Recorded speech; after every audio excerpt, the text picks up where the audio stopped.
이제 본격적으로 사연을 만나보도록 하겠습니다. 과연 어떤 고민을 안고 전화를 주셨을지 헬프미 탑 카운슬러 지금부터 플레이하겠습니다. 안녕하세요. 타 카운슬러입니다. 어떤 고민으로 전화를 주셨나요? 결혼한 지로 보면 1년 6개월 정도 됐어요. 신호. 제가 봤을 때 제일 큰 문제는 남편이 두 얼굴을 하고 있는 것 같아요. 두 얼굴? 되게 착한 친구군? 뭐라 해야 할까요? 아, 착한 컴플렉스. 착한 사람 컴플렉스. 제가 알고 있는 남편은 고등학교 때부터 담배를 펴왔고 막 이러는데 거기 집에서는 우리 애는 그 담배 이런 것도 모르고 얼마나 남한테 배려도 잘하고 착하고 무슨 담배는 담배야. 근데 제가 이제 담배 피고 계속 술을 마시러 다니고 외박하고 이러길래 시아버님께 전화를 드렸더니 너 때문에 담배를 피는 거고 너 때문에 술 먹고 죽고 싶어서 그런 거래. 힘들어서 외박을 하는 거란다. 이렇게 말을 해버리니까 엄청나게 착한 아이로만 알고 있는 거예요. 근데 가면을 쓴 거죠. 아, 이게 착한 거다. 그런 적이 정말 몰랐던 그러게요. 거예요. 무서운데요? 그러게요. 왜 모르고 있을까? 이러면은. 그러니까 어떤 게 진짜 모습인지가 너무 궁금하네요. 네. 부모님하고 같이 살 때 모습이 진짜인지 아니면 아내와 지금 결혼한 지 1년 6개월뿐이 안 됐지만 지금 모습이 원래 진짜인지. 뭐 지킬 박사와 하이드 이런 것도 생각이 나고. 근데 실제로 보면은 부모님들이 본인 자녀의 모습을 제일 모르는 경우도 진짜 많은 것 같아요. 맞아요. 청대현 씨 고백하세요. 네, 저한테 항상 그랬죠. 학교 가면 나쁜 친구들 조심하고 나쁜 친구들하고 본인이 나쁜 어울리지 친구 말라고. 본인이 나쁜 친구였죠. 네. 그래요. 이런 거를 부모님들이 본인 그 자녀를 알아야 되거든요. 아, 근데 이제 사람이라면 어느 정도 그런 부분이 있잖아요. 이렇게 부모님, 친구랑 또 대하는 모습이 좀 다를 수는 있는데 이거는 그래도 좀 문제가 좀 심각한 것 같습니다. 사실 어떤 외박이라는 문제가 신혼에 예, 그리고 이런 갈등을 조금 부모님한테 어렵게 꺼냈는데 시아버님의 어떤 반응 자체 너무 충격적이잖아요. 야, 너 때문에 그런다. 뭐 죽고 싶어서 그러는 거 아니야? 예. 근데 저는 뭔가 사연이 좀 있어 보여요. 그러니까 남편이 전혀 그런 모습이 없이 결혼을 했는데 뭔가 지금 힘든 일이 있지 않을까 좀 그런 생각이 좀 들어요.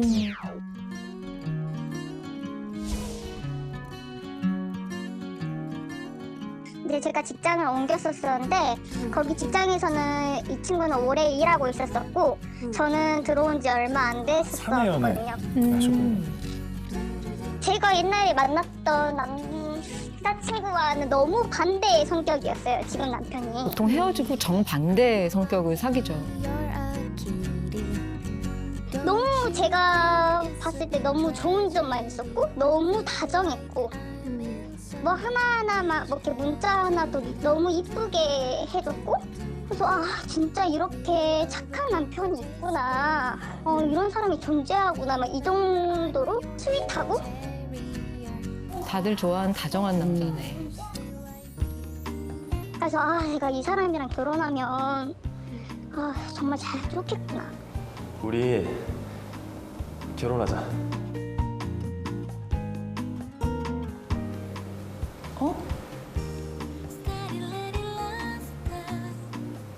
나도 너 좋긴 한데. 좋으면 됐지. 우리 결혼하자. 그리고 결혼을 저는 빨리 할 마음이 없었는데 남편은 있었어요. 남편이 조금 서둘렀나. 그러니까 연애 기간만 해서는 한 6개월밖에 안 됐을 때 임신을 알았고 또 저희가 이제 잘 맞는다고 생각을 해서 결혼을 3개월 만에 해버렸어요. 그러니까 한 거의 9개월 안에 모든 일이 다 일어난 거죠. 조금 짧게는 짧았어요. 보니까 지금 3개월 만에. 예. 서로를 잘 몰랐을 수도 모르죠. 있을 것 같아요. 그리고 서로의 어떤 성격을 충분히 감출 수 있는 개월수예요. 예. 근데 저는 기본적으로는 그 사람에 대해서 알면은 왜 사계절은 겪어야 된다 이런 말 좀 믿는 편이어서 맞아요. 예. 그래도 다양한 기념일과 다양한 행사 이런 걸 통해서 그럼요. 그 사람의 주변 사람들도 알게 되고 이런 좀 기간은 좀 필요하지 않을까 저는 그렇게 봐요. 남편 집안이 이혼 가정이거든요. 대충은 알고는 있었지만 또 말하고 싶지 않을 수 있죠. 자세히는 남편이 알려주는 성격이 아니어서 제가 이제 결혼해서 얼마 안 돼서 이해가 안 갔었던 게 어머니를 만나고 있는 상태가 아닐 거라고 생각을 했고 이제 약간 그 아버님의 집에서는 그 어머님이랑 상종을 하지 마라. 그 어머님이랑 상종을 하지 마라. 근데 솔직히 아들이 어떻게 부모를 천륜을 어떻게 줘요? 다 따로 만나죠 또 아이들은. 따로 만날 수밖에 없죠. 몰래 만나는 정도가 아니고 제 남편은 아예 이런 거짓말을 했었던 거죠. 여기가 어디야? 오빠 기숙사 살지 않아? 아버님도 그렇게 알고 있잖아. 엄마랑 살아. 비밀이 있었구나. 너 그냥 결혼하고도 모른 척해. 그러면 돼. 근데 이제 아내 입장에서는 자기한테 그런 것까지 솔직하게 얘기 못하는 게 섭섭할 수는 있죠. 숨기고 있었다는 거. 근데 저 비밀을 안고 살아가기가 되게 힘들었어요. 그니까요. 남편이. 그게 너무 힘들 것 같은데. 알고 보니 어머니랑 같이 살고 있었거든요. 저도 결혼한 지 얼마 안 됐고 그런 얘기를 따로 해주는 애가 아니어서 전혀 몰랐다가 실수로 아버님, 이것 좀 드셔보세요. 저번에 진영 씨랑 어머님이랑 누구?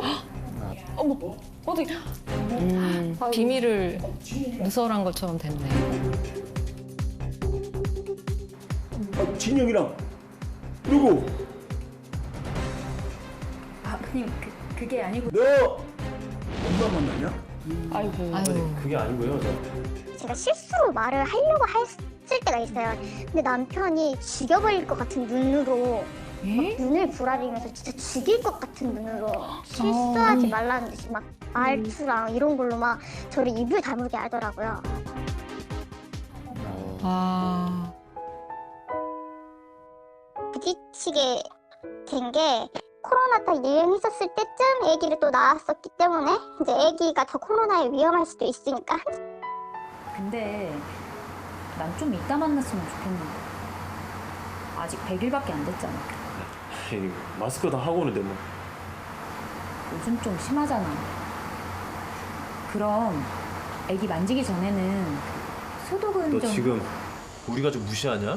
어?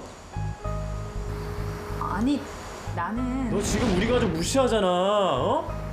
아이씨 진짜. 그 예민하게 받아들이시네요 또 남편분이. 네. 가족의 어떤 아픔이 있어서 그런 것 그러신 같아요. 것 지금 남편은 뭔가 상처가 너무 많아요. 모든 거에. 이런 거 부탁을 한다고 하면 자기 가족을 무시한다 생각을 해요. 제가 뭐 이렇게 사소한 거 그냥 혹시 그 아버님께 혹시 이런 거 이렇게 사소하게 잠깐 조금만 부탁드려도 될까? 별거 아닌데 혹시 가능할까? 이렇게 물어보면 왜 우리 가족한테 뭐 그렇게 무리한 걸 시키냐? 이게 두 사이의 문제라기보다는 가족 가족의 전체 문제 같다는 생각이 좀 드네요. 지금 아빠, 엄마 이제 왔다 갔다 하면서 비밀을 안고 살았던 것 같아요. 그러니까 남들은 아무렇지도 않을 말, 예를 들면 중립적인 말, 손 소독하고 아기 만지자라는 말에 뭔가 건드려진다라는 건 지나치게 예민하다는 거고 이거는 지금 마음속에 열등감이 많다는 거예요. 그래서 이분은 이 상처가 있는 사람이라 메시지를 만들어서 듣는 거예요. 예를 들면 손 소독하고 아기 만져주시면 좋겠어 이 얘기를 아니 우리 부모님이 좀 가난해서 지저분하다는 얘기야? 무시하는 거야? 이렇게까지 생각이 좀 확대가 된다는 거죠. 너무 안타까워요. 남편이 네. 보니까 평생 이거 계속 이게 막 진짜 어마어마한. 들고 네. 살듯이 살다 보니까 그게 맞아요. 계속 그냥 몸에 배어 있는 네. 것 같아요. 이 비밀을 안고 살아간다는 건요. 우리 몸 안에 바늘이 들어간 거랑 똑같아요. 맞아요. 네. 언제 어디에 내 장기를 찌를지도 모르는 상황인 거예요. 네. 이제 와서 보이는 건데 그때 당시에 자기가 화가 난 일을 하다가 화가 난 일이 있어도 말을 안 해버리고 묵묵부답으로 그냥 얼굴이 상태가 안 좋은 채로 일을 했었어요. 그때 당시에도 연애할 때도.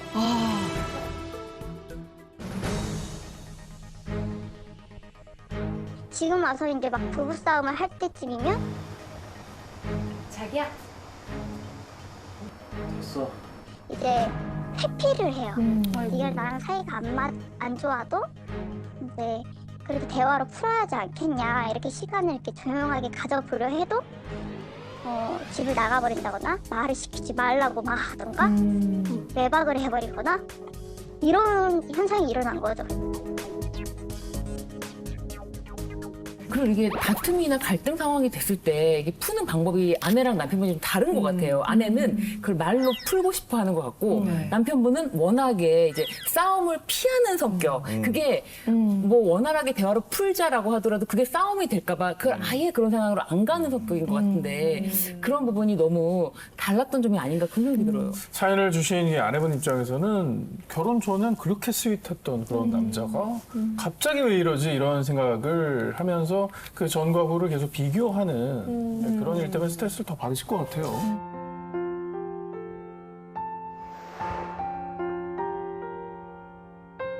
그 서비스 직장에 돈이 한계가 있어서 이제 아기를 키울 때는 이게 돈이 별로 안 들겠구나 내 생각이 들어서 저희가 같이 공동 사업을 하기로 했었어요. 근데 제가 계속 배가 불러오면서 그리고 몸도 너무 안 좋고 남편도 3-4명이 해야 할 일을 혼자 저희 막 혼자 하다 보니까 이제 너무 벅차고 우리 이거 다시 생각해볼까? 그래. 애 키우면서 이거 어떻게 손해보기 전에 그냥 잡자.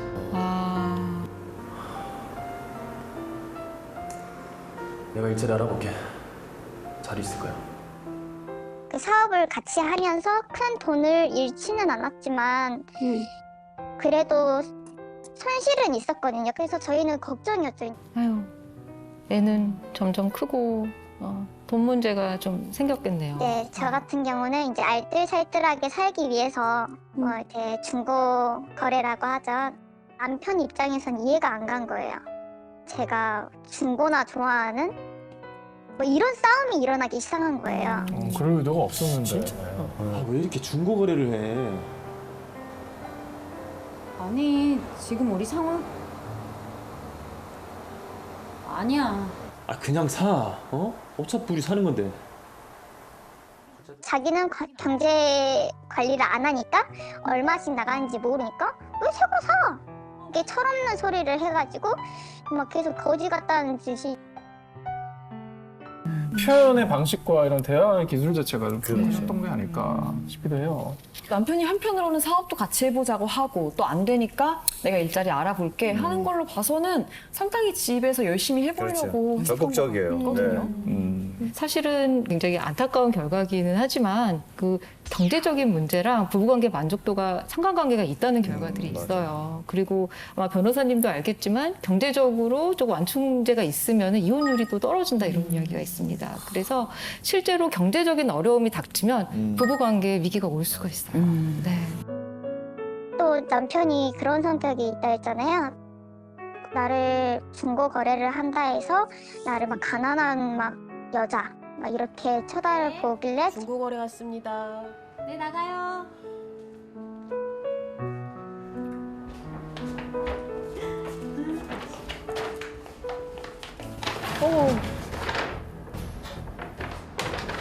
이건 뭐냐? 그 많은 중고 물품 보내고 꼴라 우유 하나 받은 거야?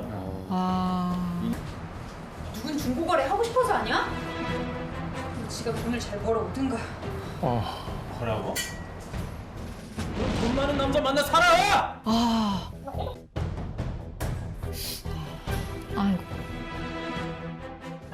힘들었어가지고 아버님께 좀 조언을 구합니다.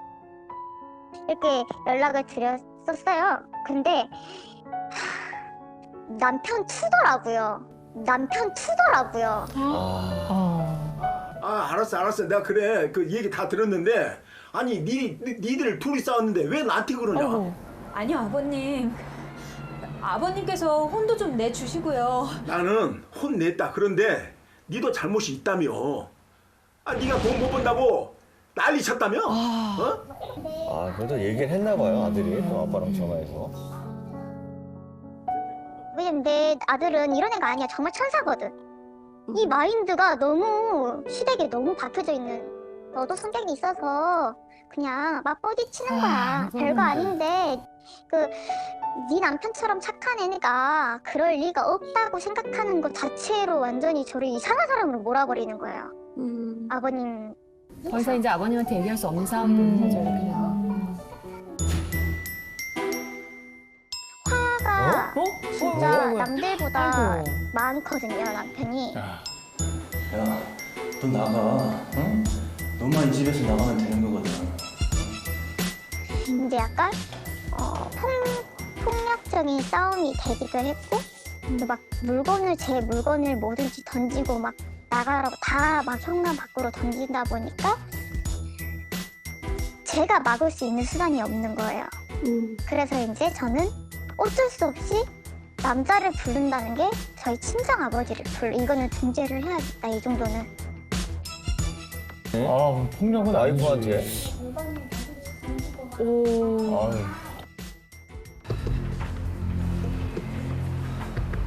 아니 도대체 이게 무슨 짓인가? 아버님, 저보고 돈 못 번다 그러잖아요. 약간 자격지심이 있으신가 봐. 얘 몸에 멍이다 들었어. 쟤도 나 때렸어요. 저도 맞았다고요. 제가 요즘 얼마나 스트레스 받는지 아세요? 자기가 안 그러겠다는 반성문도 썼고요. 그래서 막 죄송하다고 하고 이제 막 그랬는데 그러니까 반성문 쓰시고 뭐 무릎까지 꿇으신 거 보면 이게 잘못인 건 아시는데 이게 선을 한번 딱 넘으면 이게 또 그럼요. 처음 넘기는 너무 어려운 건데 이게 또 한 번 엄청 나올 수 넘으면 있는 계속 거고. 넘게 되는 거예요. 네, 맞아요. 근데 지금 남편은 아까 그렇게 말했거든요. 본인도 맞았다. 네.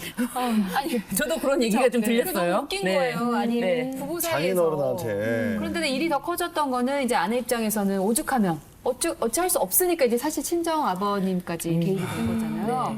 결국에는 다 갔어 이제 뭐 부부의 입장에서 양가 부모님들까지 다 이제 알게 되는 거. 그래서 개입이 되는 부분. 이거 좀 문제가 될 것 같은데 네. 괜찮을까요? 사실 원론적으로는 원가족이 개입을 하게 되면 네 편, 내 편으로 갈라져서 더 큰 싸움이 되는 경우가 대부분이에요. 그래서 사실은 심리적인 분화와 독립을 이룬 부부들은 좀 원가족까지 개입시키지 않고 둘 간에 잘 해결하거든요. 근데 지금 그것이 안 됐기 때문에 이렇게까지 큰 싸움이 됐고 지금 원가족 입장에서는 객관적인 중재자가 되어줄 수가 없습니다. 이 남자는 반성문도 쓰고 뭐도 해보고 뭔가는 해보려고 했던 것 같아요. 이 갈등을 어떻게든 봉합하고자 뭔가를 해보려고 했지만 이 둘 사이의 갈등이 해결하는 방식이 너무 다르다. 아이고. 내가 이래서 너랑 어떻게 사냐, 이 정도면 이혼 아니냐, 지금 이혼하고 싶어서 이러는 거냐, 이 말만 듣고 제가 이혼을 주장했다고 말을 해요. 그래서 너가 이혼을 하자 했으니까 그래 이혼해, 합의 이혼해. 하자고? 근데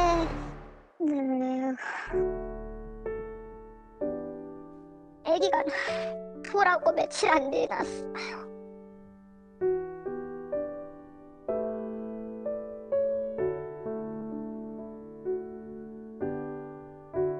돌된 아기를 데리고 이제 이혼하면 어떻게 살아야 될까 걱정이시겠어요. 1년 6개월 됐는데. 지금 하고 있는 협박이 너를 소송을 했다. 그리고 나 이제 월급 들어도 나한테 안 줘. 뭐 관리 비는 거 다 내가 낼 거니까 이거 쓸 돈은 네가 알아서 벌어서 써. 아우 나쁘다. 지금 아이를 키우고 있는데 지금 돈을 네 돈 알아서 써 이게 뭐예요? 애기 키울 최소한의 돈을 주는지 안 주는지도 모르겠어요. 그리고 집은 남편 명의로 되어 있기 때문에 마치 제가 여자친구인 것처럼, 왜냐면 연애를 얼마 안 했으니까. 저게 야, 어떻게 이게 무슨 상황이지? 저런 말을 할 수 있지? 그냥 몸만 나가라는 식인 것 같아요, 애기랑. 아이랑 아내를 어떻게 생각하고 있었던 거야? 근데 이게 말이 안 되잖아요. 결혼을 했으면 그 남편이 책임감 있게 이렇게 해야 하는데, 근데 너는 이제 나한테 안 맞고 필요가 없고 여긴 내 집이니까, 내 차고, 그러니까 너는 차 탈 권리도 없고 내 집에 살 권리도 없어. 넌 그냥 몸만 나가. 근데 이게 너무 기가 막힌 거죠. 기가 막히네 진짜. 아유. 어이가 없네. 지금 계속 이제 부부싸움을 하셨고 결국에는 남편이 이혼을 요구하고 있는 상황으로 정리가 되는 것 같습니다. 네, 뭐 아기 낳은 지도 얼마 안 되셨는데 지금 사연자분께서는 사실 너무 막막하고 안타까운 상황인 것 같거든요. 네. 그런데 변호사님, 이게 지금 남편이 이혼을 요구하고 있다라고 이제 얘기를 하셨는데 상황으로 봐서는 이 남편이 이혼 사유를 제공한 것으로 좀 보이는데 남편이 이거를 소송을 제기를 한다라는 게 이게 성립이 되는 겁니까? 지금 혼인 관계가 지금 정상적으로 유지되지 않는다라고 했을 때 만약에 남편이 이혼 청구를 했을 때 아내가 이혼을 원한다라고 하면 더 이상 사실은 이혼 사유를 제기할 수 있는 기존 사유는 보지 않아요. 법원에서는. 그리고 이 남편이 이혼을 원한다는 거는 이 해결하는 방식이 끝끝내 안 맞는다 이런 점이 좀 초점이 맞춰져 있는 게 아닌가 싶어요. 네. 이제 대한민국의 어떤 이혼 제도 자체가 그 귀책 사유가 있지 않은 사람만 청구할 수 있다 뭐 이렇게 그러니까 맞습니다. 피해를 본 사람이 청구해야 된다 이런 얘기를 들은 맞습니다. 거거든요. 그래서 항상 갈등이라고 했을 때는 쌍방 간의 문제라고 보통을 보거든요. 근데 만약에 외도한 사람이 이혼 청구했다. 이런 경우 법원에서도 알잖아요. 갈등이 아니라 일방적인 외도네. 이혼을 해주지 않죠. 그런 경우 명백하게 일방의 잘못인 경우에는 이혼을 법원에서 기각해버릴 수가 있는데 싸움이다. 부부 간의 갈등이다. 그 원인은 한쪽에게만 있다고 법원에서 판단하기가 어려워요. 그렇지. 네. 네, 여보세요? 네, 안녕하세요. 탑 카운슬러입니다. 아, 사연자분 안녕하세요. 저 이지혜입니다. 아, 네, 안녕하세요. 네, 반갑습니다. 네.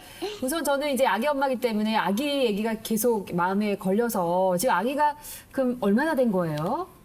아기가 이제 돌 조금 지났어요. 잘 지나면 사실 엄마의 손길이 그냥 계속 하염없이 필요할 텐데 네, 그럼 네. 여전히 지금 남편은 이혼을 하자라는 입장인가요? 네네, 계속 그렇게 나오고 있네요. 그럼 현재 사연자분의 입장은 어떠세요? 저는 가정을 지키고 싶은 입장이었어요. 왜냐면 너무 어리기 때문에. 그런데 이제 너무 이혼을 강력하게 요구를 하다 보니 실은 저도 왔다 갔다 잘 모르겠어요. 근데 가정을 지키고 싶긴 해요. 아기 때문에 네. 더더욱 그렇죠. 네네. 네. 제가 사연자분 이야기를 들으면서 아유 어떻게 이런 상황까지 왔을까 안타까운 마음이 많이 들었어요. 네네. 많이 다가가려고 노력을 했는데 근데 이제 대화를 하다 보면은 좀 극단적인 몸싸움까지 가고 일종의 폭력까지 가는 경우들이 있었던 것 같아요. 네네. 좀 어떤 상황들 때문에 그렇게 됐던 것 같으세요? 일단 남편은 대화를 하기 싫어하고요. 네. 이렇게 자리를 회피해버려서 근데 저 같은 경우는 이렇게 같이 있어야 한다 생각을 하는데 남편이 자꾸 나가버리니까 제가 그걸 붙잡아요. 네. 근데 이러면서 이제 몸싸움이 이제 일어나는 거죠. 나가지 마 하면서 이제 나는 놔라 이제 이런 상황에 애기가 또 계속 보게 되는 거죠. 막 싸우면서 욕하는 거 보면 제가 그게 너무 상실감이 너무 커서 알겠습니다. 좀 분석을 해드리자면 지금 남편분하고 나하고 이제 부정적인 감정을 다루는 적응 기제가 굉장히 다른 분인 것 같아요. 지금 아내는 정서적인 개방성이 높고 어떤 타인에 대한 민감성이 좀 높아서 내가 좋아하는 누군가하고 굉장히 찰떡같이 붙어있고 싶어하는 그런 스타일이시거든요. 맞아요. 그런데 남편분은 오히려 좀 힘든 상황 혹은 내 안에 부정적인 감정이 있을 때 혹은 갈등 상황에서 이것을 좀 닫아놓고 피하고 싶어하는 스타일이세요. 자, 왜냐하면 지금 남편분의 성장 과정을 보면은 남편분의 무의식 속에서는 부모님의 부부싸움이 굉장히 큰 갈등으로 번져서 이게 진화되지 않았고 결국에는 서로 헤어져서 그 자녀였던 자신에게 큰 아픔을 주는 사건이 된 거거든요. 자, 그러니까 이분에게는 부정적인 감정이란 그냥 참고 좀 억압해야 되는 거. 우리 사이에 힘든 일이 있으면 그거는 좀 없는 것처럼 덮어두는 것이 최선이다. 이런 생각을 갖고 있으실 수 있어요. 자, 이건 뒤집어서 생각해 보면 분노 스위치가 많은 사람인 거예요. 정말 좋은 사람인데 이 강한 감정을 꽉 누르다가 가장 가까운 사람 앞에서만 스위치가 어떤 스위치가 탁 눌리면 팡 터져. 근데 지금 이야기를 듣고 나니까 사실 조금 더 안타까운 부분이 있긴 하네요. 이 아내분이 이 남편분이 처했던 이런 특수한 상황에 대해서 조금만 더 이해가 있었다면 조금 더 원활하고 좀 수월하게 이렇게 치닫지는 않았을 것 같다는 느낌이 조금은 드는 게 그런데 남편분이 제가 이제 많은 사건을 봤지만 극단적인 두 얼굴이라고 보여지지는 않는 부분이 있어요. 극단적인 두 얼굴이라고 보여지지는 않는 부분이 있어요. 왜냐면 남편분이 정말 극단적인 두 얼굴이라면 뭐 회사에서나 아니면 친구들 관계에서나 반드시 결국엔 싸움이 일어날 수밖에 없거든요. 그런데 오로지 지금 아내분과의 어떤 갈등 관계에서 싸움이 나고 이런 경우잖아요. 그렇죠? 네네, 맞아요. 그래서 이 남편이 그동안 살면서 대화로 풀어본 경험이 없었다. 오히려 나를 좀 피하게, 나를 도망가게 내버려둬라고 하면서 피하는 거예요. 그래서 그런 경험이 없었던 사람인 거지. 이 남편이 정말 극단적인 어떤 폭력적인 사람이라거나 싸움닭은 아니었다. 좀 이런 생각이 들어요. 그래서 남편분이 피하고 싶어 할 때 어느 정도 좀 피하게 좀 그냥 아예 말을 지키지 않는 것도 하나의 방법일 수가 있거든요. 그렇게 해야 했었구나.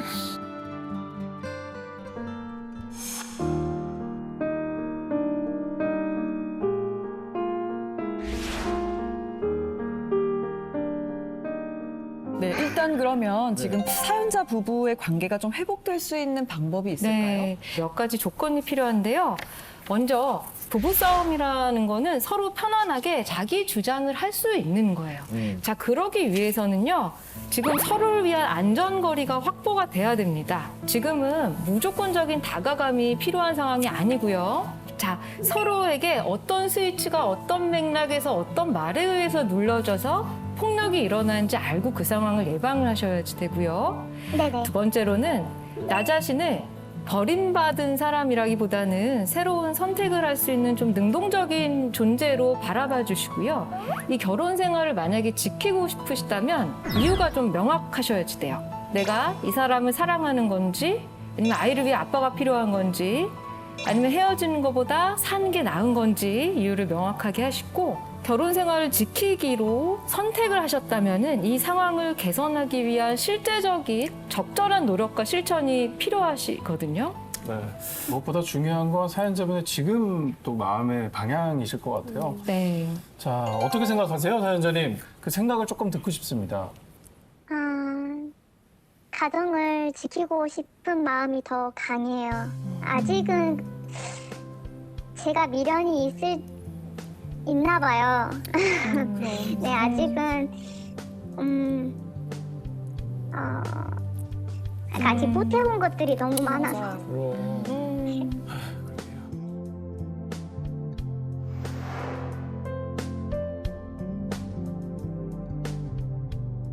저는 지금 사연자님 마음이 충분히 이해가 가는 게 아기가 돌이면 아직도 산후우울증이 있을 수가 있고 되게 힘든 상황이거든요. 그러니까 남편이 좀 내 얘기 좀 들어줬으면 좋겠고 함께 해줬으면 좋겠는데 사실 그게 안 되는 상황이잖아요. 그래서 그래 한 템포 쉬자라고 본인 마음을 조금 먼저 붙들면 어떨까라는 생각이 들거든요. 그리고 원래 그 아이 낳고 1년이 부부관계 만족도가 가장 떨어지는 시기입니다. 연구가 돼 있어요. 제일 우울하고 힘든 네, 것 같아요. 가장 힘든 시기예요. 네, 근데 사연자분이 저는 마음이 의외로 또 강한 면도 네. 있으시다고 느껴요. 아이는 내가 어떻게 해서든 최선을 다하면 키울 수 있다. 하지만 가정을 정말 그렇죠. 지키고 싶은 마음이 전 참 느껴지거든요. 지키실 것 같아요. 힘이 네. 있는 분이세요. 지켜내실 수 있을 거라고 그럴 또 것 생각이 들어서 우리 사연자분께 앞으로 마지막으로 어떻게 하면 좋을지 두 분 전문가께서 조언 주시면 좋겠습니다.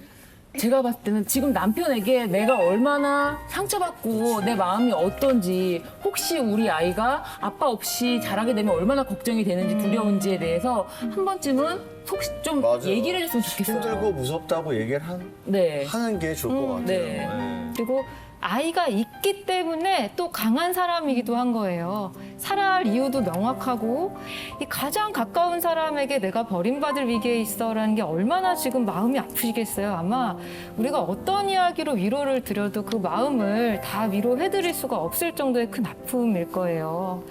자, 그래서 지금 우선은 나 자신에 대한 돌봄 많이 필요하세요. 아이 돌보느라고 지금 그럴 시간 없으실 거 알긴 알지만 그래도 현실적으로 내가 쉬고 돌봄을 하고 힐링하고 좀 이완하고 이럴 기회들을 좀 가지시는 거 의식적으로라도 가지시는 게 지금 필요하고요. 정말 많이 응원드리겠습니다.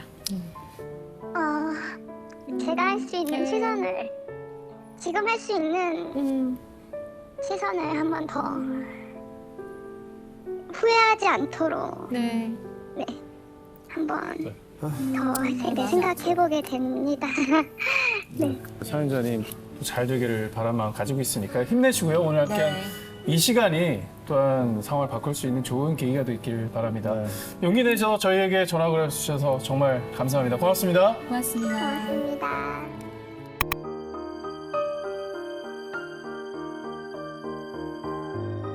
워낙 술을 좋아해가지고 그게 좀 걱정이 항상 됐었거든요.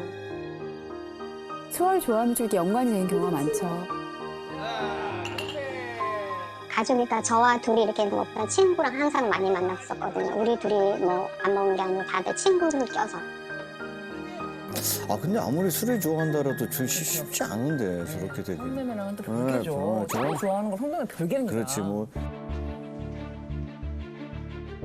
근데 이제 아이를 임신하고 이제 그때 처음 이제 노래방에서 논 게 이제 발견이 됐어요. 막 립스틱 같은 거 묻은 흔적이 있었나 봐. 아이고.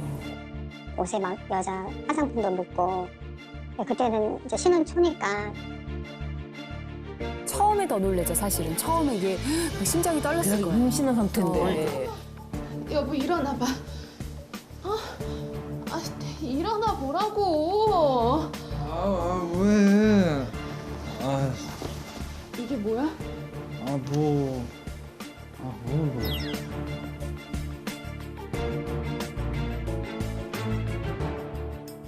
처음에는 본인도 좀 놀랐겠죠? 눈치를 봤네. 눈치를 보네요. 예. 내가 말했잖아. 어제 박 사장님 모시고 노래방 갔다고.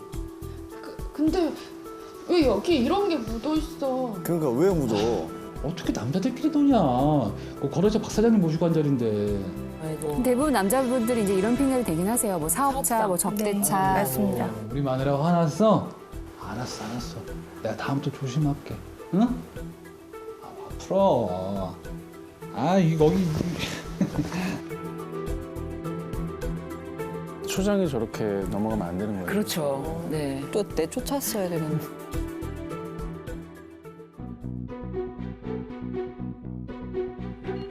새벽 2시네요.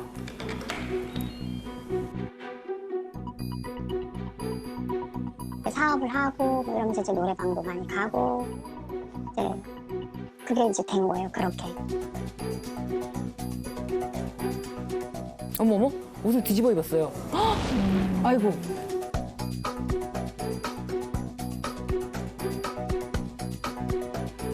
화가 나는데 처음에 그냥 남편을 좀 믿었어요. 일 때문에 가는구나. 이 사람 되게 힘든데 어쩔 수 없이 접대 때문에 가는구나. 이렇게만 정말 믿었거든요. 사업 때문에. 근데 이게 사실은 사업 때문에 어쩔 수 없다. 이건 이제 옛날 말 아닌가 싶어요. 요즘에 누가 비즈니스 때문에 술자리에서 메이드를 하고 그거는 진짜 뭐 옛날 그런 방식이지. 저는 좀 정상적으로 생각하지 않습니다. 일단은 저는 이제 중립적인 입장에서 본다면 이게 갑을 관계가 있기 때문에 비즈니스라는 게 제가 어떤 일을 컨택하기 위해서는 내가 해줘야 될 때가 있거든요. 을 입장에서는. 그러면 같이 그러면 접대부하고 같이 놀아주는 게 그 관계 입장에서 하는 겁니다. 아직 안 나와가지고요. 갑자기 저도 아직 안 나와가지고. 지인이에요, 지인. 본인이 아니세요. 단서가 너무 보여서요. 예를 들어 립스틱을 묻히고 온다거나 옷을 뒤집어 입고 왔다거나 이런 건 정황 증거라고 하거든요. 이 정황 증거만 의해도 남편은 지금 성매매 처벌법에 의해서 처벌 대상이 될 수가 있다. 이 정도 경고, 심각한 경고를 한번 보여줘야 될 것 같은데 아직 우리 사연자분께서 경고를 보여준 것 같지가 않아서요.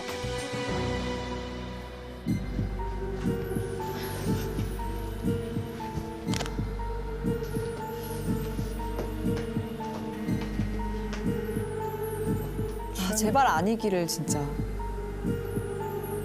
뭐야. 문자가 왔죠? 다음에 또 오라고? 아이고 다음에 어머 화끈한 밤. 이거는 이제 저 광고 문자도 많거든요. 아유 스팸 엄청 많아요. 저한테도 와요. 핸드폰을 보니까 뭐 성매매했던 문자가 너무 많더라고요. 여자도 한둘이 아니고 다 이제 술집 여자들이긴 하는데 예, 사장님, 돈 좀 입금해주세요. 네. 나 안 보고 싶었어? 예, 먼저 올라가 계세요. 금방 애를 올리겠습니다. 아파트 뭐 주소까지 돼 있고 거기서 여자들랑 같이 노는 건지 뭐 놀았겠죠.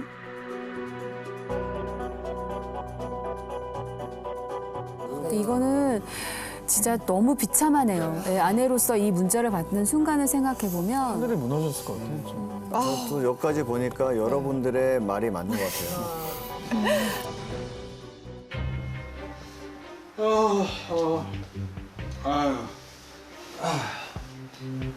이게 뭐야? 여자가 한두 명도 아니고. 뭘 그렇게 예민하게 굴어. 난 다 엔조이야, 엔조이. 난 다 엔조이야, 엔조이. 아니 이럴 수가. 어머머머. 그때 이제 그냥 쿠션 그냥 던지는 거. 어머머. 이게 끝이었다고요? 그러면서 거기 그룹분들도 넘어가고.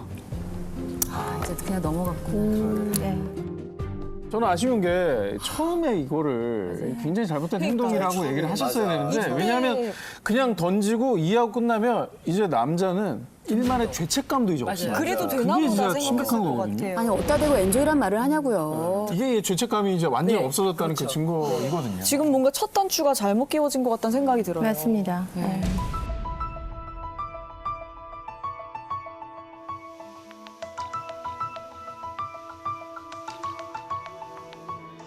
자, 이렇게 되다 보니까 이제 핸드폰을 자꾸 확인하게 되죠. 아 뭐야? 술집 여자죠. 술집 여자랑 술집 여자가 샤워하는 거 동영상 찍고. 아이고. 알았지? 아, 이쁜데. 좋았어. 아니, 왜 계속 남의 핸드폰을 뒤지지? 어? 더 당당해. 진짜 해도 이건 아니지. 요즘에 다들 그렇게 산다, 뭘. 어머. 요즘 누가 이러고 사니? 너 집구석에만 처박혀서 그러니까 세상 물정을 너무 모른다. 어? 지금 무슨 말을 하는 거예요, 남편이? 불법 촬영한 인터뷰. 맞습니다. 네, 카메라 등 이용 촬영죄에 해당합니다. 예, 기사님. 야, 싹 다 준비해놨잖아, 시켜놨죠. 예, 그럼요. 예. 예, 이따 뵙겠습니다.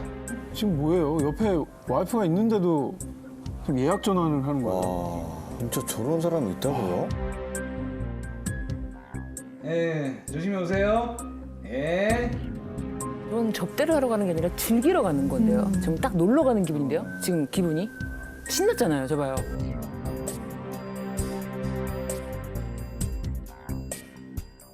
저도 어떻게 보면 10년 동안 가스라이팅을 당한 거예요. 아무것도 못하는 사람 뭐 이렇게 좀 그게 많이 억눌리다 보니까 아닌데도 위축되고 정말 무시해도 너무 이거 나를 너무 무시하는구나. 존중이란 하나도 없고. 진짜 적반하장도 이분들 이게 저도 지금 이제 아까 의심은 했지만 지금 사연자분도 스스로 본인이 가스라이팅을 당하는 것 같다라고 표현을 하셨잖아요. 그러니까 정말 이것도 아무것도 아니야라고 이렇게 만들어버린 거예요. 그렇게 생각하게끔. 네, 아내를.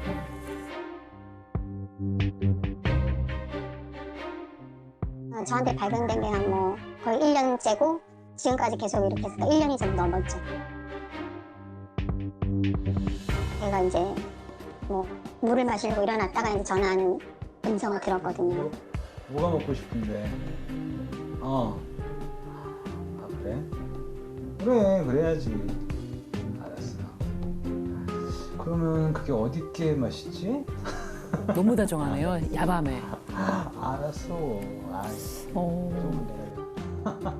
하길래 그 시간에 다정하게 전화할 사람이 없는데 저녁 늦은 시간에 그냥 아내가 집에 있는데도 그냥 그게 대놓고 네.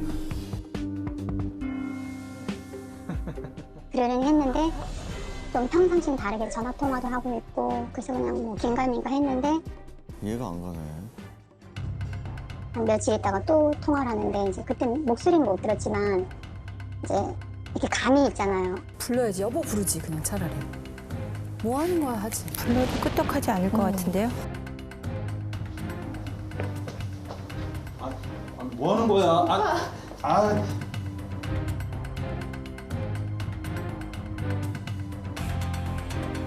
아니 이럴 수가. 당신 여자까지 생겼어?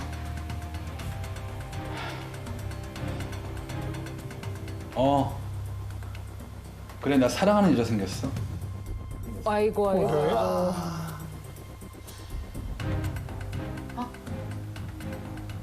사랑?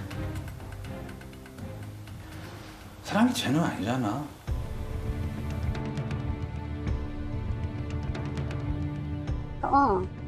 있다. 뭐 이렇게 너무 당당하게. 뭐라고요? 진짜 염치가. 아니 너무 뻔뻔하네요. 예, 참 사랑한 사람이 생겼다고. 아, 충격적이다. 너무 당당하니까. 그러니까요. 할 말이 없어져요. 할 말이 없네. 저 나도 할 말이 없다. 이럴 때 어떻게 해야 되지 진짜? 이럴 때는 저한테 오셔야 됩니다. 탈곡기나 약간 녹즙기를 준비해가지고. 네. 조금 탈탈탈. 과실을 좀 저는 취해야 될 것 같아요. 이 남편이 어떤 일을 하고 있는지 모르겠지만 일단 이 남편이 사업이 망하기 전에 최대한 합의 요원으로 좀 많이 위자료를 받아야 되지 않나. 그렇죠. 네, 합의를 하려고 해도 지금 남편과 아내의 지금 상황이 동등한 관계가 아니기 때문에 너무 지금 유의에 있어요. 그래서 합의를 하려고 해도 좀 이 부분을 맞춰서 내 지원금을 얻어야 합의가 가능하지 자, 않아요. 여러분, 근데 이제 여기가 끝이 아닙니다. 더 있습니다. 또? 아이고.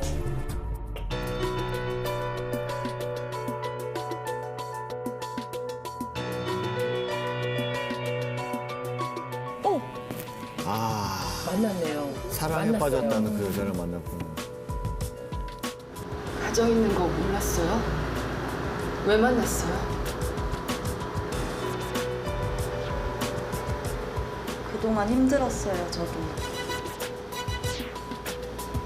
제 남편도 바람을 폈었거든요. 그 아는 사람이 그래? 아니 그럼 누구보다 내 마음 잘 알잖아요. 어떻게 가정 있는 내 남편을 만나요? 지금 그게 말이 돼요? 제가 너무 힘들어했고 경제적으로도 많이 어려웠어요.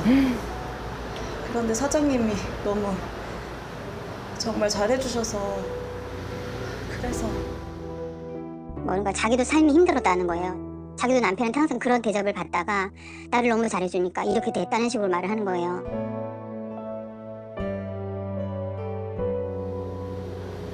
근데 그건 알아요?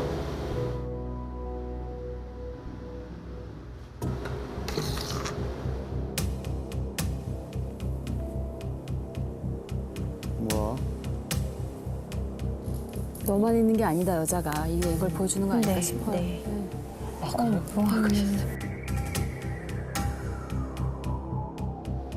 당신 만나면서도 성매매하고 다녔어, 이 남자. 이거 확실해요? 진짜냐고요? 갑자기 왜 당당해? 누가 누구한테 화를 내는 거야? 막 진짜 자기가 본처인 것처럼 있잖아요. 왜 놀라는 거. 그 상황도 제가 너무 웃겼고 본처는 난데 네가 본처 노릇을 하는 그런 느낌? 그러니까 누가 누구한테 화를 내?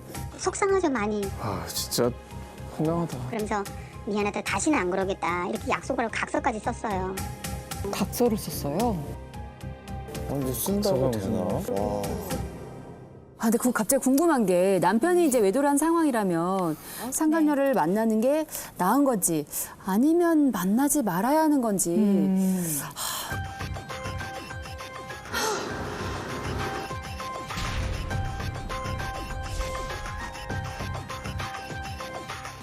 절대적으로 만나지 않는 게 좋습니다. 그래요? 계속 남편과 살아가더라도 그 여자 얼굴이 지워지지 않기 때문에 심리적으로 해만 될 뿐입니다. 만나려고 하는 이유가 내 남편하고 끝내게 하려고 만나는 거거든요. 근데 그렇게 해서 절대 안 끝나고요. 변호사님 만나야 끝납니다. 맞습니다. 확실합니다. 네. 심지어 변호사 만나면은 변호사 소송 비용을 그 이제 남편이 다 대주는 경우가 많이 있어요. 그런 걸 보면서 정말 정이 떨어져서 그때 대가 끝내죠. 깔끔하게. 네. 아, 오늘 최고다. 완전 재밌어. 뭐 하는 거야? 가출하시네. 진짜 사랑을 떠나 가시는 모양입니다. 지금 뭐 하는 거야? 짐 싸는 거 안 보여? 근데 그 여자를 만나기 전에는 그래도 집을 나가거나 하진 않았죠. 그좀 저러다가 말고 그랬는데 와, 진짜 미치겠다. 아, 내가 다 부끄럽다, 진짜.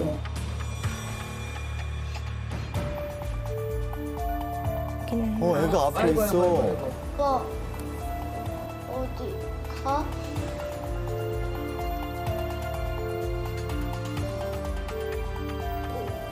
저 아이가 있는데 아빠 어디 가냐고 하는데. 아빠 엄마랑 안 살아. 내가 문제야. 아빠가 사랑하는 사람이 생겼거든. 아이고, 저게 할 일이 그건 아이가 너무나 큰 충격이네요. 아이고. 애한테 도대체 무슨 말을 하려고? 엄마는 잘 살아? 엄마랑 잘 살아라. 우리 아이한테 이렇게 말을 했지. 미쳤어. 네, 아이도 이걸 알아요. 항상 아빠가 바깥으로 나돌았기 때문에 항상 싸움은 있었어요, 집이. 그래서 아이도 지금 좀 힘들어해요. 이 정신이 정상적인 상태가 아닌 것 같아요, 지금. 저는 아이한테 저렇게 말한 거 보고 지금. 여자랑 바람이 나서 뭐 미쳐서 나가든지 하더라도 어떻게 아이한테 저런 얘기를 하고 나갈 수가 있죠? 심지어 우린 지금 제3자로서 보고 듣기만 해도 지금 화가 나고 막 그런데 사연자분이 직접 이 아이 앞에서 이걸 봤다면 본인 사연자분도 그렇지만 이 아이가 받았을 상처까지 생각하면 그러니까. 야 이건 진짜 사람이 감당할 수 있는 아픔일까 자기 싶습니다. 아이잖아요. 이게 어쨌든 법적으로 보기에 이 사연자분의 남편분은 이혼을 청구할 수가 없는 상황입니다. 그래서 지금 오로지 사연자분이 마음을 먹고 결심을 하신다면은 언제든지 이혼하실 수 있는 상황인데 여러 가지 고려해야 될 상황에 대해서 아마 차근차근 풀어 나가실 수 있지 않을까 싶어요. 네.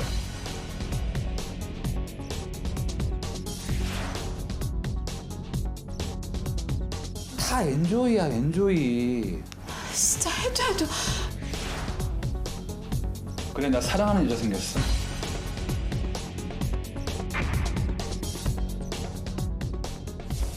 네, 안녕하세요. 탑 카운슬러입니다. 아, 예, 안녕하세요. 우선 지난 10년간 고생 많이 하셨고요. 오늘 이 시간을 통해서 앞으로 사연자분이 어떻게 시간을 보내야 하고 어떻게 살아가야 할지 함께 고민해 보도록 하겠습니다. 네. 오늘 이렇게 상담 전화하실 때까지 얼마나 힘드셨을지 저희가 보면서 같이 이제 공부를 좀 했는데 궁금해하시는 부분 제가 잠시 뒤에 자세하게 설명드리도록 할게요. 네네.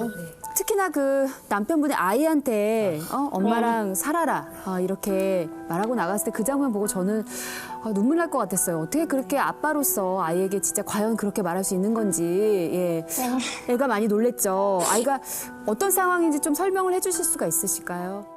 아이 앞에서 차마 그런 말을 했을 때는 뭘 어떻게 제가 대처해야 될지 잘 몰라서 너무 막막하고 그래서 아이는 그냥 뭐 울면서 엄마랑 아빠랑 다 같이 살고 싶다. 아이한테 좀 상황 설명이나 진정은 좀 잘 시켜주셨는지 모르겠습니다. 그냥 어차피 아이가 다 알고 있는 상황이어서 모를 수가 없죠. 네, 그냥 정말 그냥 뭐 결혼은 이렇게 서로가 약속해서 이렇게 하는 건데 너는 아무 잘못이 없고 엄마랑 아빠가 좀 서로 안 맞아서 그런 거니까 너무 걱정하지 마라. 아빠는 언제든 네가 볼 수 있으면 볼 수 있으니까 괜찮다. 그렇게 말했어요. 그래도 우리 사연자분이 아이에게 굉장히 말씀을 잘 해주셨어요. 이혼과 관계없이 아이에게 정서적으로 불안하지 않게끔 해주는 것이 굉장히 중요하고요. 나중에 양육권 관련해서 혹시라도 이제 뭐 주장을 하실 때도 굉장히 이건 좋은 영향으로 미칠 수 있습니다. 어쨌든 우리 사연자분 이제 한 달 전에 남편이 짐을 싸들고 나갔다라고 했는데 남편이 이제 현재 어떤 상황이고 남편이 어떤 걸 요구하는지 좀 들어봐야 될 것 같아요. 현재는 뭐 어떤 뭐 이혼을 하겠다 뭐 이런 거는 전혀 없고요. 그냥 생활비를 그 전에 주던 거에서 이제 뭐 조율을 하자. 그래서 좀 줄여서 이렇게 주기로 했는데 그 저는 또 그냥 이렇게 말로만 이렇게 했는데 이게 안 주면 또 어떻게 제가 할 수 있는 방법이 없잖아요. 아직 뭐 어떤 별다른 연락도 없고 이제 또 아이가 좀 아프거든요. 아이고. 네, 그래서 그 와중에 또 치료도 받고 있는데 이제 좀 치료비나 이런 게 좀 걱정이기도 하고 아이가 좀 되게 많이 불안해하거든요. 하지만 이런 상태에 빠진 분들은 정서적인 자립이 안 돼 있는 게 사실은 더 큽니다. 그래서 이렇게 정서적으로 자립이 안 돼 있는 상태에서 감정적으로 화가 난다 그래서 이혼을 하면 이혼은 훨씬 힘들어질 수 있거든요. 그래서 남편의 외도를 경험하면서 쇼크 트라우마를 받고 나면 뇌 호르몬 자체가 변화를 일으켜서 굉장히 스트레스 호르몬이 많이 나오고 마음이 굉장히 힘들어지거든요. 그런 상태에서 이제 본인을 치료하고 이렇게 한 발자국 나아가시는 걸 하신 후에 이혼을 선택하시는 쪽을 저는 권하고 싶고요. 우선 필요한 거는 아내분이 입은 상처부터 치유받고 스스로 좀 자립하기 위해 노력하시는 게 지금은 필요한 때인 것 같아요. 자, 그렇다면 이거는 변호사님 이거 방법을 좀 알려주시면 좋을 것 같아요. 네, 이게 혼인 관계를 지속적으로 유지하면서 이걸 생활비를 계속 받는 방법은 사실상 없습니다. 왜냐하면 혼인 관계에 유지된다는 거는 정상적인 혼인 관계라고 생각을 하기 때문에 법률적으로 이런 경우에 생활비를 얼마를 지급해라라고 법원에서 끼어들 여지가 없기 때문이에요. 그래서 일단 법률적으로 도움을 받으시려면 내가 지금 생활비 내역이 이렇다. 뭐 아이 병원비가 이만큼이고 그 항목을 다 나누셔가지고요.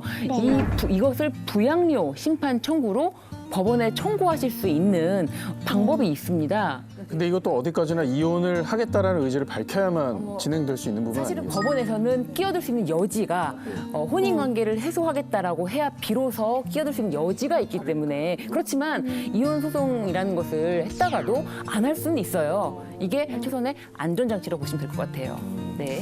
자, 그러면 어떤 것들을 좀 자세하게 점검을 해봐야 될까요? 혹시 사연자분 남편분의 현재 경제 상황에 대해서 알고 계시나요? 잘 몰라요. 모르시지. 그렇다면 좀 제가 좀 도움을 좀 드려야 될 것 같아요. 지금 이혼을 지금 당장 원치 않으신다고 하더라도요. 재산 상황을 좀 파악해 두셔야 될 것 같아요.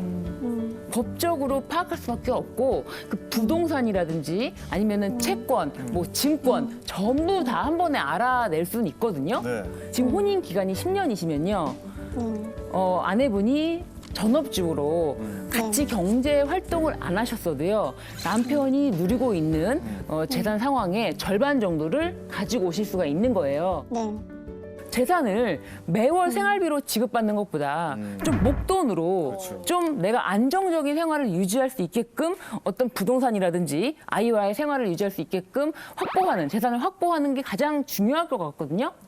사연자분, 지금 사실 조금 겁나고 두렵잖아요. 네. 근데 하실 수 있어요. 이제 아이가 이제 또 아프고 하니까 이제 아이도 지켜야 되고. 그러니까 뭐 결정은 나중에 하시더라도 이렇게 좀 이렇게 찬찬히 좀 준비를 해두시는 게 어떨까 싶은데 좀 어떻게 이해가 되세요? 너무 그냥 남편 하는 말에 너무 이렇게 그러니까 계속 남편 그러니까 가스라이팅 당하면서 했던 그 시간이 내가 좀 차분하지 못했을까 하는 생각도 너무 들고 자꾸 그냥 그 안에서만 그냥 가정을 깬다는 게 너무 두려웠던 것 같아요. 그러니까 이 테두리에 있어야 되는 것 같고 너무 불안하기도 하고 그러니까 그런 걸 알면서도 불구하고 그냥 뭐 어쩔 수 없지 뭐 사업하는 사람 다 그렇지 이러면서 제 스스로 자꾸 그냥 그렇게 살았던 것 같아요. 네.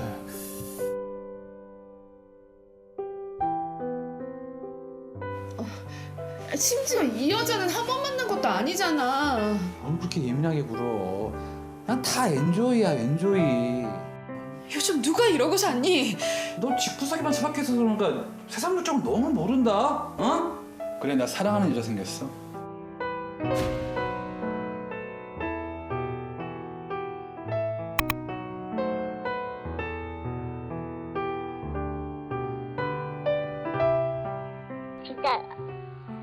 기저귀 갈아준 것도 한 5번 안에 꼽을 거예요, 아마 신랑이. 거의, 그러니까 약간 남보다도 못하니까 결혼하고는 거의 안 해요. 세탁기를 한 번 돌린 적도 없고. 아예 집안일 손도 안 대시는 거예요. 첫째 때 자기가 도와주려고 했는데 제가 모유수유를 해가지고 못 도와주겠다는 거예요. 자기가 할 수 있는 게 없다고. 도와줄 게 얼마나 많은데. 자기야, 좀. 근데 모유수유를 제가 한 1년을 하면서 그래, 모유수유 끝나면 도와주겠지. 끝나고 났더니 또 못 도와줘. 집안일 같은 걸 도와줄 수 있을 텐데 충분히. 예. 아니 뭐 육아라도 안 하시면 그죠? 뭐 목욕도 그럼요. 시켜줄 수 다른 있는. 가사도 가사 그렇죠. 너무 많은데. 지금 속상해요, 보는 것만으로도. 전혀 안 해주고 있어요. 형광등 가는 것도 계속 뭐 갈아달라 하다가 언제 갈아줄 거야? 나 이러면 안 돼? 갈아달라고 한 지가 일주일이나 지났어. 주말에 좀 쉬자. 결국엔 그래서 철물점 아저씨한테 전화해서 갈게 되는 경우도 저 있죠. 가는데 10분도 안 걸리잖아요. 아니, 저걸 안 갈아준다고? 같이 사는 집인데?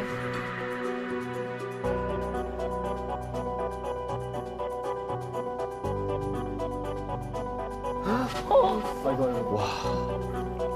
아내가 제가 이제 막 안정기랑 막 해가지고 제가 막 다 갈거나 시아버님 가서 갈거나 거의 이제 막 그런 식이었죠. 아예 손을 하나도 까딱 안 하시는 거예요.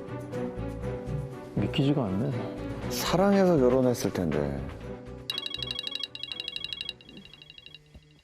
이제 한 2년 정도 됐어요. 이제 둘째 태어난 지.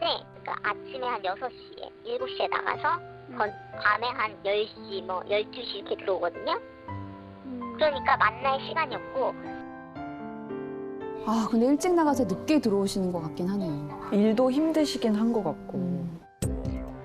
신랑이 이제 그 와중에 골프를 치거든요. 물론 회사에서 이제 뭐 적대 형식으로 치는 것도 있고 뭐 하겠지만 뭐 진짜 막 골프 치고 뭐 자기 하고 싶은 건 다 하면서.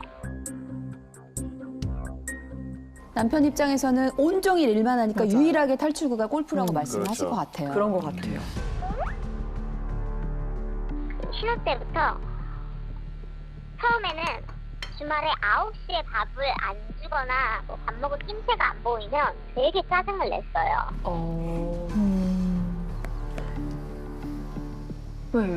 왜 그래? 부하고 밥 달라고? 왜 그래? 이게 밥이야?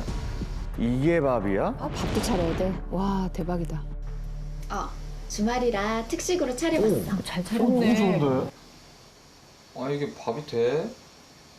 밥은 그거 쌀을 이렇게 씹어야 그게 밥이지. 밥이랑 국 없으면 안 먹는 거 몰라? 주말인데 간단하게 먹으면 안 돼? 먹어? 그냥 시켜 먹어야 되겠다. 정말 제일 싫어. 너무 아니야. 저건 진짜.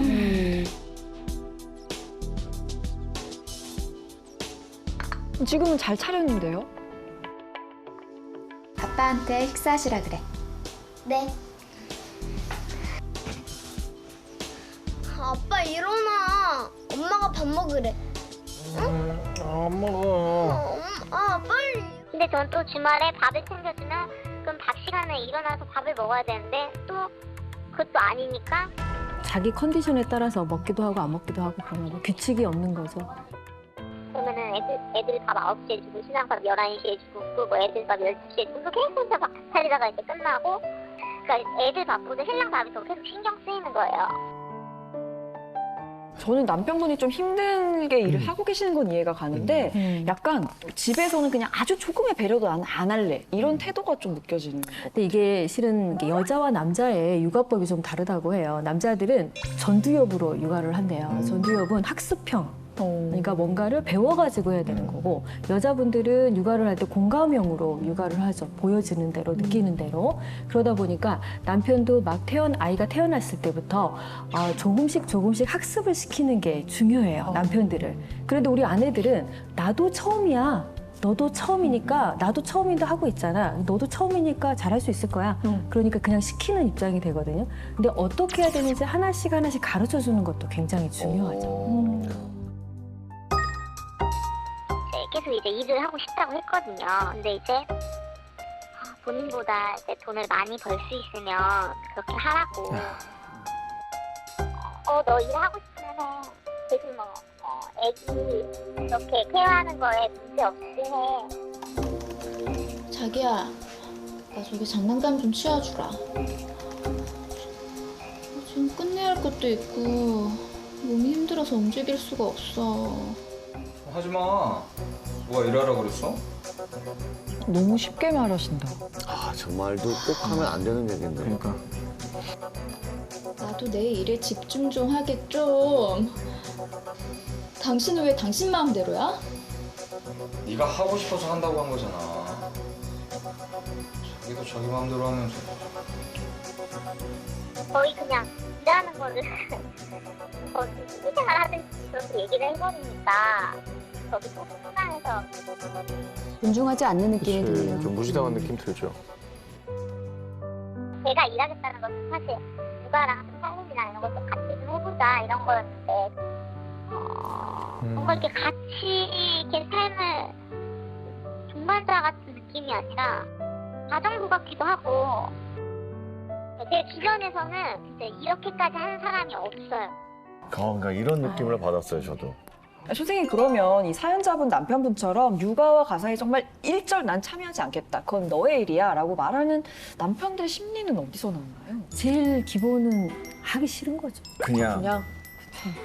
또 시킨다고 해도 너가 나보다 더 잘하니까 이러면서 네, 그래서 피하게 되기도 하고 나는 돈을 벌고 당연히 너는 집안일과 육아를 해야 되는 게 일이고 그러니 가끔 기저귀를 갈아준다던가 가끔 청소기를 돌려주면 도와주는 형식이 되는 거예요. 이거 어째 생각을 바꿔야 하는데 네. 이게 쉽게 바뀔 것 같지는 어디서부터 바꿔야 될지 모르겠어요. 그러니까 그거는 뭔가 잘못되긴 했어요, 생각이. 그러니까 신랑이 이제 둘째는 같이 말자고 했는데 저는 이제 외동이다 보니까 둘째를 낳아서 그래도 둘이라도 같이 의지하게 좀 하고 싶어가지고 낳으려고 했는데 아, 둘째는 안 된다고. 하나도 힘들어서 이렇게 난린데 또 낳자고?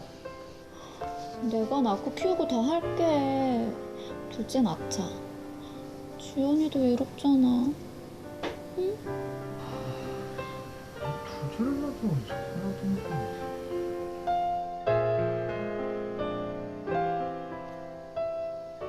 이것만 확실히 해, 그럼. 뭘 확실히 해? 난 분명히 안 된다고 했고 둘째는 당신이 낳자고 한 거야. 알았지? 이게 무슨 뭐 계약도 아니고. 아이고.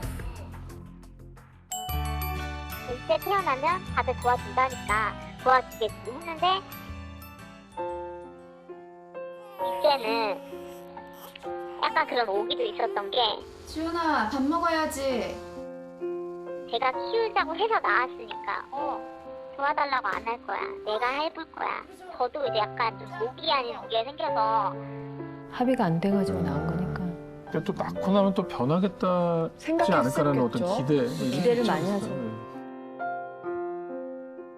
근데 이제 제가 힘드니까 이제 힘든 티는 당연히 내겠죠.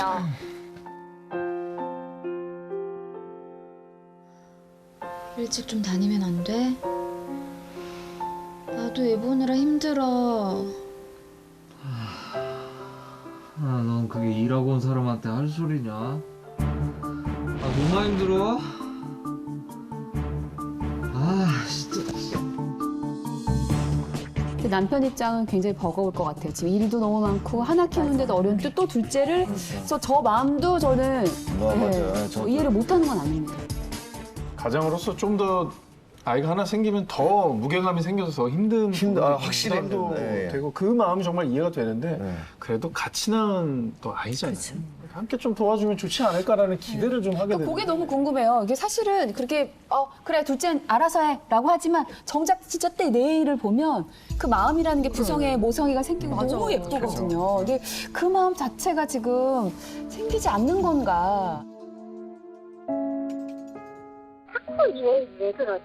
내가 뭘 잘못했나? 근데 아무리 찾아도 없는 거예요. 그냥 진짜 나은 거밖에 없는데 그때 내가 막 너무 힘들어하니까 이제 너무 짜증나고 그냥 그때 존재가 싫은 거예요. 되게 그때는 너무 까시러워가지고 애가 울고 막 울고 막 되게 힘들게 했거든요. 그럼 또 아이가 미워지지. 이유 없이 울 때가 많거든요. 애는 다 이유가 있어서 울어요, 지혜 씨. 관심 좀 가져주세요.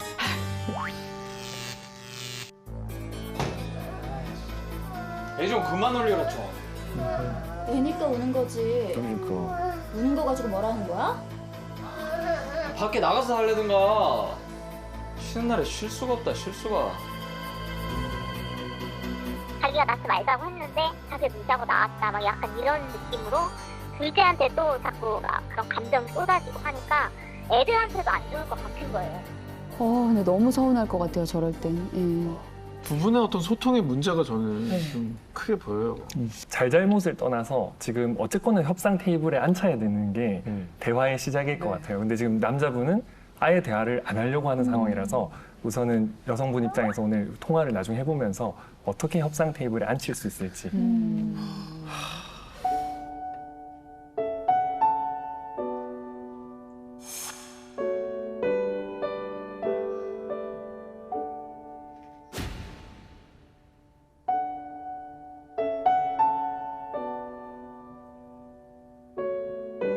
집안일이 끝이 없어.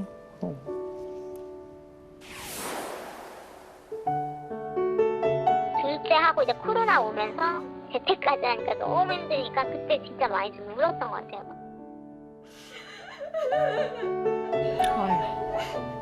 눈물 나요. 너무 힘들고 답답하고. 근데 첫째는 걔가 잘하기도 하니까 거의 그러니까 첫째가 덜 많이 도와줬단 말이에요. 둘째 낳고도 막 분유도 타주고 엄마 기저귀도 갖다 주고 뭐 거의 약간 남편 대신 그런 걸 하니까 와, 일찍 철이 들었네. 세상에. 남편 역할을 하는.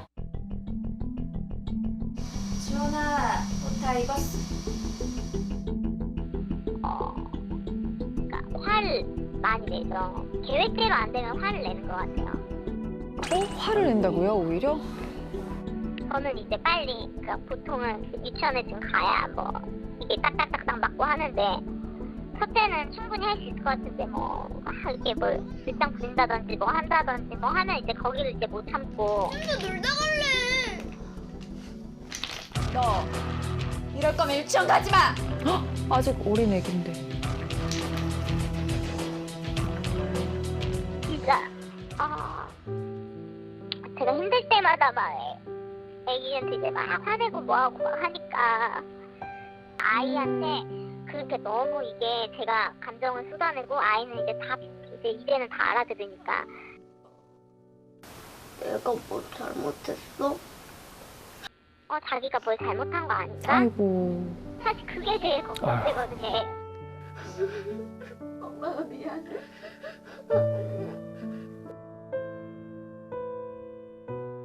이제 아이들이 너무 안타깝더라고요. 감정이 아이들한테 이렇게 전달되는 것 자체가 아이들 정서에 과연 좋을까? 네. 저는 사실 이게 제일 많이 걱정이 됩니다. 부부 갈등은 거의 100% 자녀 갈등으로 와요. 그러니까 아이들이 이렇게 어릴 때는 잘 몰라요. 근데 성장기가 되었을 때 그게 발현되는 경우가 굉장히 많기 때문에 지금 이 시기에 이 엄마는 조금 방법을 잘 바꿔서 준비를 해야 되지 않을까 싶어요. 자, 지금부터는 사연자 직접 전화를 연결해서 이야기를 나눠보도록 하겠습니다. 네, 안녕하세요. 탑 카운슬러입니다. 정다원 부부상담 전문가, 이민우 소통 전문가 함께하고 계십니다. 서로 인사 나눠주세요. 안녕하세요, 사연자님. 네, 안녕하세요. 네, 오늘 남편을 육아에 참여시킬 수 있는 방법을 가져보도록 할게요. 네. 네, 저는 소통 쪽을 얘기할 거고요. 대결이 아니고 서로 대화 나눌 수 있는 방법에 대해서 얘기 나눠보겠습니다. 네. 남편분이 이 아이들에게도 관심이 좀 없어 보여요. 그게 조금 제가 좀 마음에 걸렸는데 혹시 우리 사연자분은 앞으로 남편과 아이들과 또 어떻게 잘 지내기를 혹시 원하시는 게 있으세요?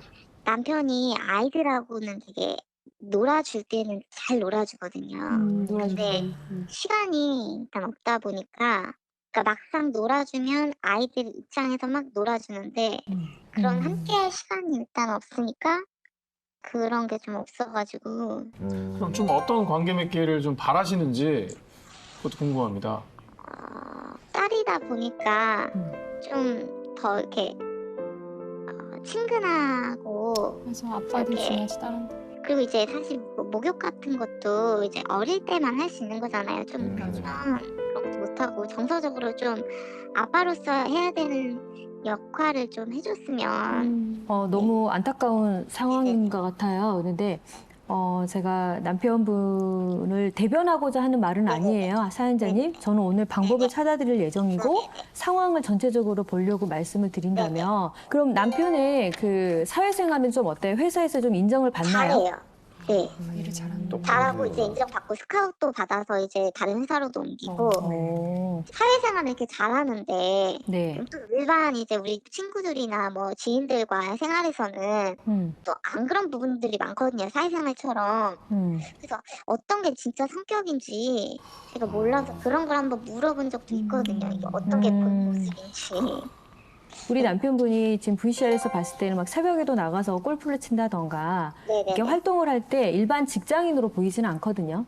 그러니까 영업 쪽에 이제 일인데 아무래도 뭐 접대가 있다든지 뭔가 그런 직원으로서 생활하려면 지금만처럼만 해도 상관없는데 좀 임원이나 좀 뭔가 자기가 더 성공을 해야 된다는 그런 게 압박감이 심하다 보니까 경제적으로도 자기가 나 남편 마음 알겠다. 이거를 이제 지켜내야 되고 그래도 저는 좀 가정이 더 좀 중요하다는 입장이고. 이 남편 같은 경우는 회사에서 거의 99% 에너지를 쓰고 올 확률이 높아요.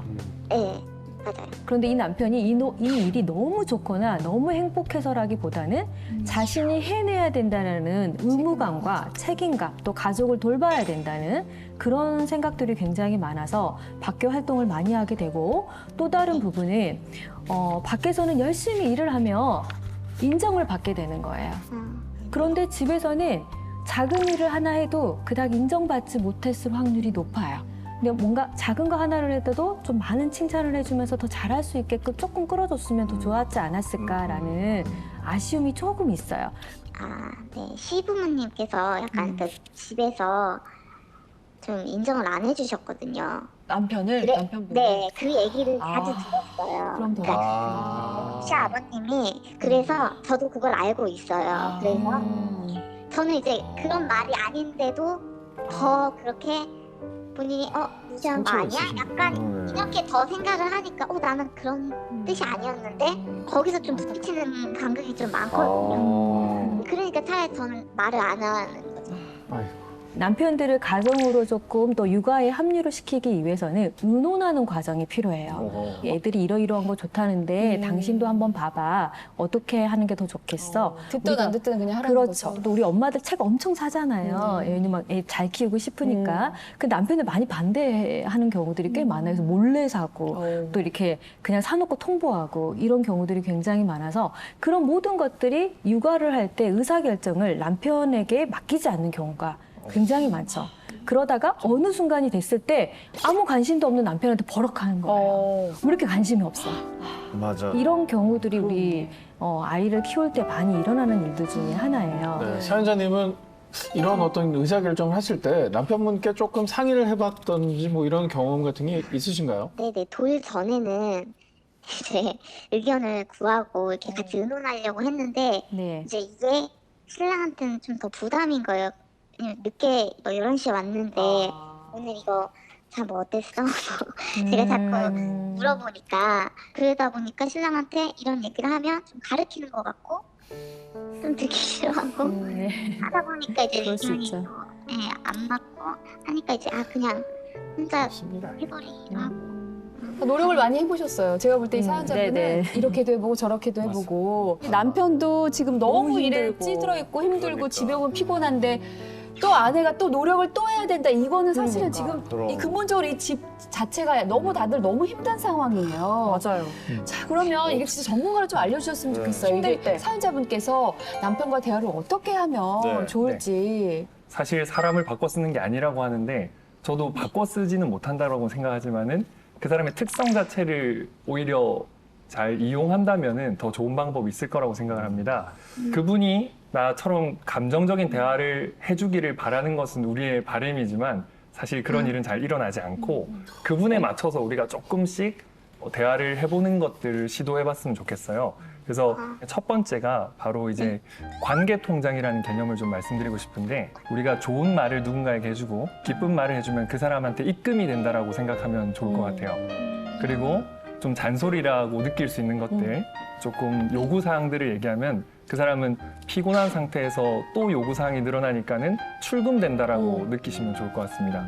근데 우리 금액이 남아있을 때 출금이 되면은 그게 문제가 없는데 입금이 된 게 없는 상태에서 출금이 되면 단순히 이율이 센 게 아니고 정말 이율이 꽤 높은 이제 감정의 골로 들어가는 상황이 되는 거죠. 그래서 최고의 입금 방법이 이제 칭찬이 될 겁니다. 칭찬.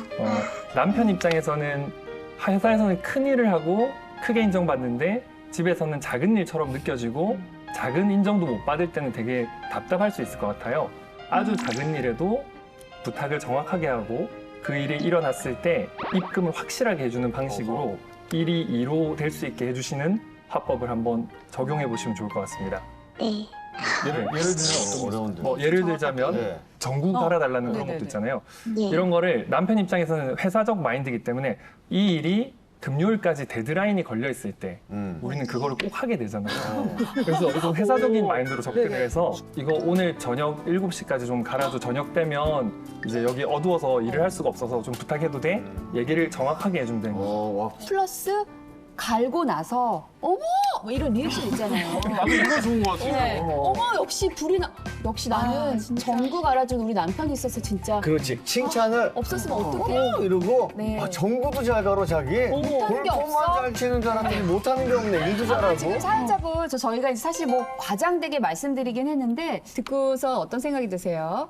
엄마들끼리만 사실 얘기하다 보니까 여자들 입장들인데 이제 남자들 말을 들으니까 또 그런 것 같고 회사적 마인드가 맞는 것 같아요. 그리고 입금, 출금 해가면서 네, 한번 해볼게요. 아니 진짜 너무 다행이네요. 이렇게 마음을 열고 들어주셔서. 맞아요. 저는 이제까지 우리 사연자님께서 엄청난 노력을 기울였을 거라고 생각이 맞아요. 돼요.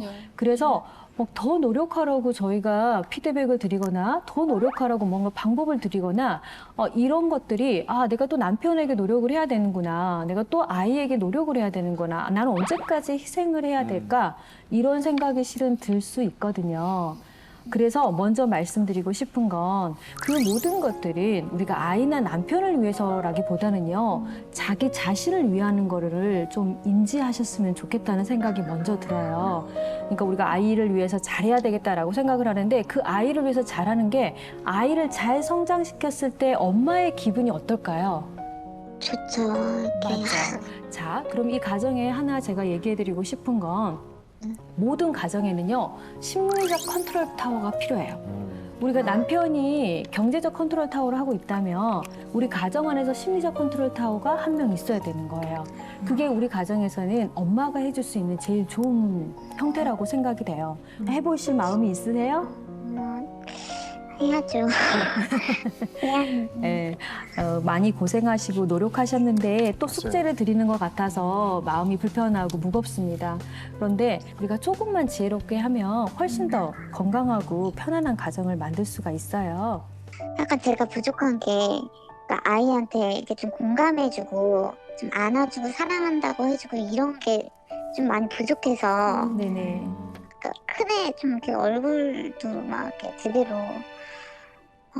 잘 보지 않는 것 같아서. 네. 그 아이가 유치원에서 돌아오는 시간 있잖아요. 네, 돌아와서 둘째와 엄마랑 셋이 같이 있는 시간에 요즘 핸드폰에 보면 녹음 기능이 굉장히 잘 돼 있어요. 그래서 핸드폰에 나의 일상을 좀 녹음을 해보셔요. 그러면 내가 아이에게 어떤 얘기를 하는지 한번 들어보시면 좋아요. 스스로? 네. 내가 그냥 생각만으로 이러면 안 돼 라고 하는 것과 현실적으로 내가 그 단어를 들어보는 건 굉장히 다르거든요. 우리도 모르는 사이에 무의식적으로 굉장히 아이들에게 하지 않아야 될 말을 하는 경우가 굉장히 많아요. 2시간 정도 또 녹음을 해서 그 얘기를 내가 들어보면 내가 엄마에게 이런 얘기를 들었다면 내 마음이 어떨까? 이렇게 생각을 한번 해보시고 들어보시게 되면 바뀌는 게 굉장히 더 빠르고요. 두 번째는 자주 쓰는 단어가 있고요. 내가 잘 써주지 않는 단어들이 있을 거예요.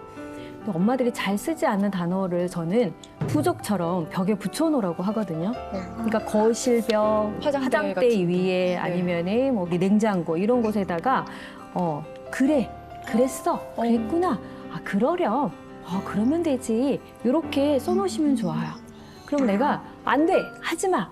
하지 말라고 했지. 이런 얘기들을 우리가 일상적으로 자주 사용하게 되는데 그런 언어들을 덜 사용할 수 있도록 벽에다 이렇게 좀 붙여놓으셔가지고 나의 일상의 언어를 조금 바꿔보시는 게 굉장히 좋고요. 아이들은요, 실은 굉장히 간단한 방법과 짧은 시간으로도 아이들은 순수해서 금방 바뀝니다. 엄마가 조금만 노력을 하시면 아이는 당연히 엄마를 사랑하는 마음이 들기 때문에 훨씬 더 건강한 마음과 표정을 가질 수가 있거든요. 요거 한번 실천해 보시면 어떨까요? 일상의 언어도 좋은 것 같아요. 이런 말 있잖아요. 엄마가 행복해야 아이도 행복하다고. 맞아. 사실 그게 맞는 말인 것 같아요. 우리 사연자분께서 이 말을 꼭 기억하시고 실천을 하셨으면 좋겠어요. 사연자분, 네네. 엄마가 행복해야 아이도 행복할 수 있다. 이렇게 실천하실 수 있으시죠? 네, 제가 행복해야죠. 네, 꼭 행복해지셨으면 좋겠습니다, 진짜. 남편 그리고 자녀와 함께 행복한 가정 꼭 만들기를 응원해 드리도록 하겠습니다. 오늘 용기 내서 저희 문을 두드려주셔서 정말 감사합니다. 고맙습니다. 감사합니다. 감사합니다.